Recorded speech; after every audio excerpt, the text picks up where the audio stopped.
Dan saya ingin meyakinkan kembali kepada ikhwatu iman betapa pentingnya kita mempelajari sirah, ya, khususnya sirah Rasulullah Sallallahu Alaihi Wasallam.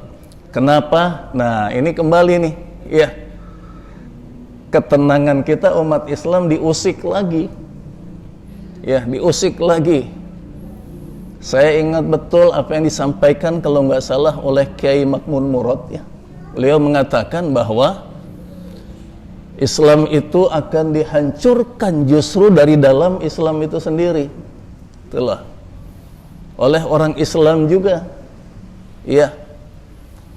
Ya, padahal kan kalau kita merujuk kepada surat Al-Baqarah surat 2 ayat 120, di situ dengan tegas Allah juga mengingatkan, ya, ada dua yang akan selalu dan sampai kapanpun tidak akan pernah ridha kepada kita umat Islam. A'udzubillahi minasyaitonirrajim. Walan tarda ankal yahud walan nasara hatta tattabi'a millatahum. Ya. Bahwa walan tidak akan pernah, ya, ridha kepada kalian Yahudi dan Nasrani sehingga kita mengikuti millah-millah mereka. Ya, target akhirnya adalah kita keluar dari Islam kemudian mengikuti agama mereka, atau paling tidak, ya, lifestyle-nya, ya kan, itu diajak seperti bagaimana, ya, cara hidup mereka. Yang itu sudah kita lihat lah, ya, Masya Allah nih.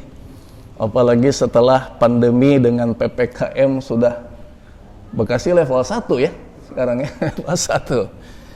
Saya kalau pulang dari sini lewat Galaksi, waduh, udahlah, luar biasa di situ kehidupan malamnya, ya, Masya Allah. Nah itu juga kan salah satunya yang digiring ke arah sana, subhanallah. Nah di situ disebutkan Yahudi dan Nasrani. Padahal kata beliau tadi bahwa umat Islam juga, Islam akan dihancurkan oleh umat Islam itu sendiri, gitulah, ya. Nah ini terjadi juga belakangan ini, ya, ketika ada, ya, saya nggak akan nyebutkan namanya, ya, seorang yang diberi predikat buya katanya, ya. Ketika menyampaikan kalau istilah para asatiz subhat, ya, ungkapan-ungkapan yang bahkan, ya, ini cenderung pada akhirnya itu kepada istilahnya takzib, ya kan, mendustakan apa yang sebetulnya tidak seperti itu, gitu loh, ya. Nah, karena kan kalau urutan-urutannya, kalau kita melihat kepada bagaimana mengkaji agama, khususnya al-Islam ini, itu dimulai dari apa yang diistilahkan takwil, ya kan? Mencoba untuk mempersepsikan menurut pemikiran sendiri, gitu loh. Tidak merujuk kepada Al-Quran, Sunnah, seperti itu. Takwil. Nah, dari situ bisa kepada tahrif. Tahrif itu membelokkan, ya kan? Setelah ditakwil, ya, dibelokkan. Nah, setelah dibelokkan itu jadi takzib. Diajak untuk mendustakan, tidak mempercayai, gitu loh. Nah, ini ada indikasi ke arah situ, gitu loh, dari apa yang beliau sampaikan itu, sehingga disilakan dengan subhat.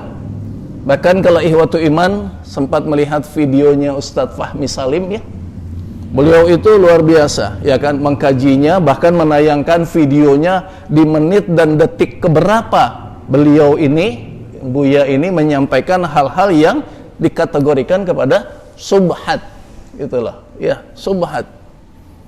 Nah, kenapa Anda ingin menyampaikan ini juga? Karena dari beberapa subhat-subhat itu ada disinggung berkaitan dengan sirah, itulah, berkaitan dengan sirah.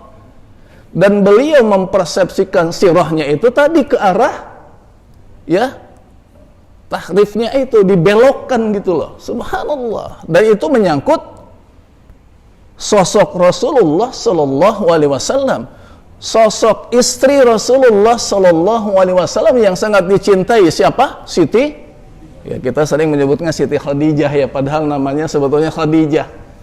Ya. Aisyah pun Aisyah sebetulnya, nggak pakai Siti gitu ya. Entah dari mana nih gitu loh ya kan. Nah itu.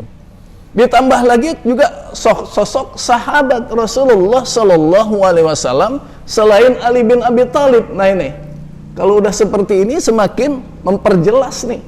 Ya. Kalau sahabat yang dijelek-jelekan adalah selain Ali bin Abi Thalib, kita sudah bisa menebak siapa gitu loh, ya kan? Nah, Masya Allah, nah itu.